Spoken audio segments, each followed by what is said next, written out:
তিনটি রোগ হলে বুঝবেন আপনি জান্নাতি। অর্থাৎ তিনটি রোগ যদি আপনার হয় তাহলে মনে করবেন আল্লাহ পাক রব্বুল আলামিন আপনাকে ভালোবাসেন, আপনাকে মহব্বত করেন। যাদেরকে আল্লাহ তাআলা ভালোবাসেন, মহব্বত করেন, তাদেরকে আল্লাহ তাআলা বিভিন্নভাবে পরীক্ষা করেন। তার ভিতরে একটা পরীক্ষা হচ্ছে অসুস্থতার নিয়ামত দিয়ে আল্লাহ তাআলা পরীক্ষা করেন। মনে রাখবেন, সুস্থতাও আল্লাহর নিয়ামত, অসুস্থতাও আল্লাহর নিয়ামত। আমরা অসুস্থ হয়ে গেলে অনেক সময় আল্লাহকে অভিযোগ করে বসে, আল্লাহ আমার কি দোষ ছিল?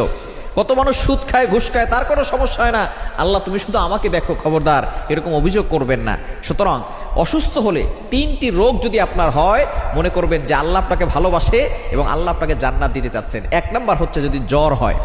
জ্বর ঠান্ডা আমাদের অনেকেরই হয়। একবার নবীজি সাল্লাল্লাহু আলাইহি সাল্লামের জামানায় কয়েকজন সাহাবী বসা, নবী সাল্লাল্লাহু আলাইহি সাল্লাম বলতেছেন, একজন সাহাবী বলতেছেন আমার খুব জ্বর হয়েছে, অনেক সাহাবী বলতেছেন আমারও জ্বর হয়। এবার নবী সাল্লাল্লাহু আলাইহি ওয়াসাল্লাম বলছেন তোমরা তো আমার অন্তর্ভুক্ত, আমারও তো জ্বর হয়। কিন্তু একজন বলতেছে যে আমার জ্বর হয় না। নবীজি বলতেছেন তাহলে